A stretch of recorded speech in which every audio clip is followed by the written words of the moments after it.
ఎవరైతే లంగ దందాలు చేస్తుర్రో, ఎవరైతే జీరో దందాలు చేస్తుర్రో, ఎవరైతే ఎన్ఫోర్స్మెంట్ డైరెక్ట్ లో మీరు అక్యూజ్ లో, ఎవరైతే మీ ప్రాపర్టీలు తెలంగాణను దోచుకొని మీరు ఎక్కడెక్కడ గుజరాత్, నేపాల్, బర్మా, ఈజిప్ట్ ఏడు దొరికిపోతుర్రో అటువంటి మార్వడోళ్ళు గో బ్యాక్, ఖచ్చితంగా గో బ్యాక్.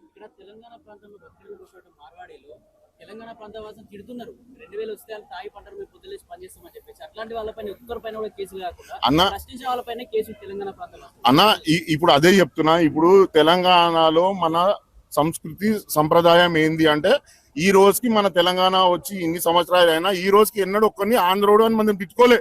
ఈ రోజు మనం కడుపులో పెట్టుకొని అన్నదమ్ముల లెక్కన ఉన్నాం ఏపీ అండ్ తెలంగాణ. కానీ ఇప్పుడు వచ్చిన పరిస్థితిలో కొందరు మారవడోళ్ళు దోచుకుంటారు తెలంగాణ అనే వాస్తవాలు మనం తెలంగాణ ప్రజలు అందరూ తెలుసుకోవాలి. నువ్వు ప్రభుత్వాన్ని అని వేస్తూ మా పృథ్వీరాజ్ అన్నని అరెస్ట్ చేసేవాడే ఇంకా అన్యాయం. పృథ్వీరాజ్ అన్న